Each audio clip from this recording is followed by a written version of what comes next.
Okay, so let's start with the biggest news that has just come across, and that is the signing of Nick Bosa to a long-term contract.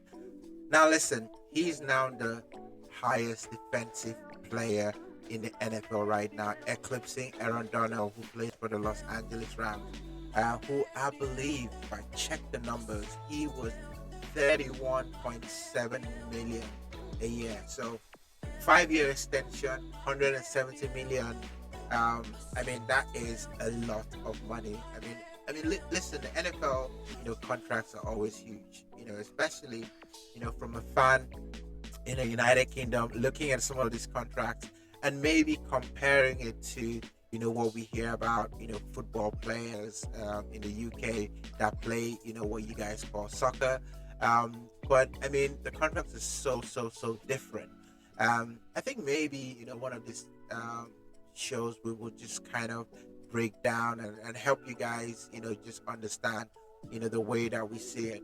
But Nick Bosa is a ridiculous player. He is, when it comes to disrupting offenses, he's quite up there. I mean, one of our players in Dallas Cowboys, Micah Parsons, he's right up there as well. And I think, this season, Micah Parsons is going to do equivalent. Now, I mean, I think he had about 13 sacks there about last season.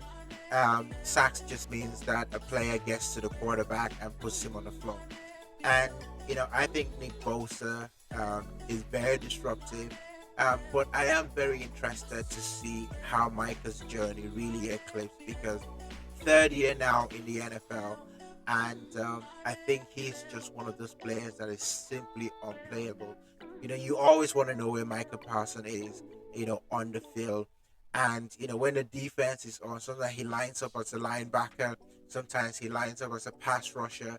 And then you want to see, who in your offensive line is able to actually stop him. I mean, some of the things that he does to get across players and gets to the quarterback is absolutely insane. I still remember this game. I think it was last year. It may be uh, his rookie season, but I think it was last year when we played the Kansas City Chiefs, and Mahomes came out of the pocket and was running, and Micah Parsons chased him down. The speed that this guy has is absolutely incredible. So congratulations to Nick Bosa.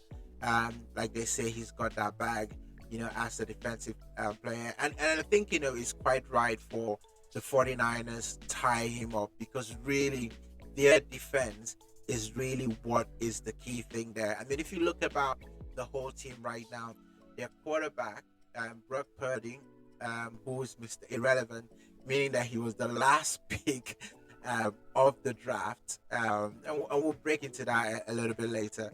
But he was the last pick of the draft, and last year he was absolutely incredible. I mean, Kyle Shanahan, who's the coach of 49ers, actually did create a lot of plays that made it very suitable, for Brett Purdy. But he more than beat other quarterbacks that were in the room. Jimmy G, had to move, to a different team. I don't know really why they never really liked Jimmy G. He got them to the Super Bowl, but I think everybody always talks about that throw that he had that he missed. I think it was Sanders. I'm sure the guys will correct me. And he missed that throw, and I think that throw was the difference. Mahomes came in storming back, and the rest is history. And I think after that, I think there was just always the thing about Jimmy G. Can he do it in the big games? And then there was Trey Lance, who the 49ers, gave up, I think, two first round picks and I think a third round pick or thereabout, to pick him up in last year's draft. I mean, certainly he felt injured, that kind of stunted his growth.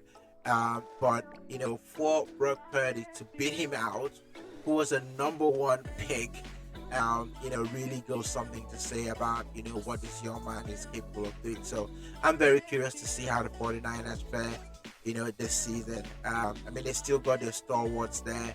They've got Debo Samuel, who's just incredible. I think the Dallas Cowboy fans will remember how he tortured our defense. when we met them in the playoffs. And then they've got Christian McCaffrey, who they drafted from the Panthers. Not drafted, and they traded from the Panthers last year. And I think that just makes their running game absolutely scary. And then of course you got Josh Kittle, the tight end, absolutely amazing.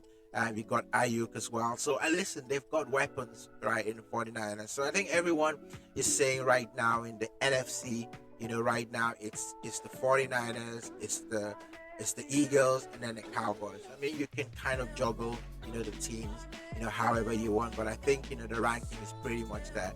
So I think for 49ers, this contract, really certifies, their defense is one of the best.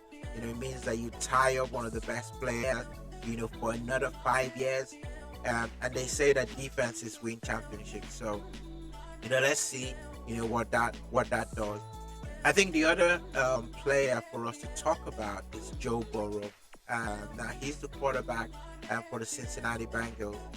Been to a Super Bowl, lost the Super Bowl as well against the LA Rams. And everyone is really putting him right up there, just behind Patrick Mahomes, who's undeniably the best, player in football. And I know people might say, is he really the best player? I mean, he's a quarterback.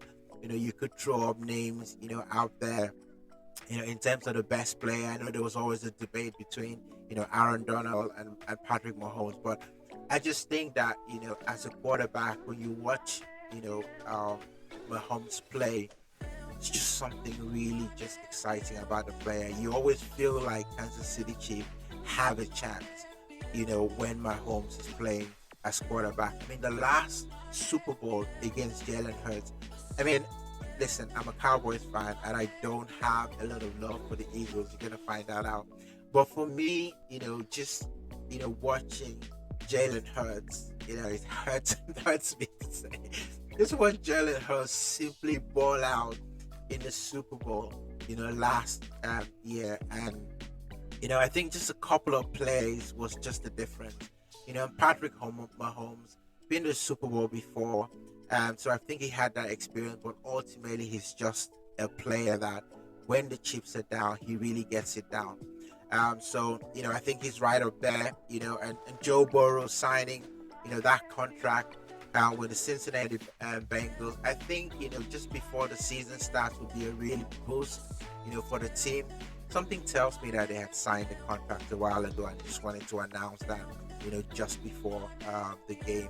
I think he might be injured. I'm not quite sure if he's actually going to start, the game against Sunday.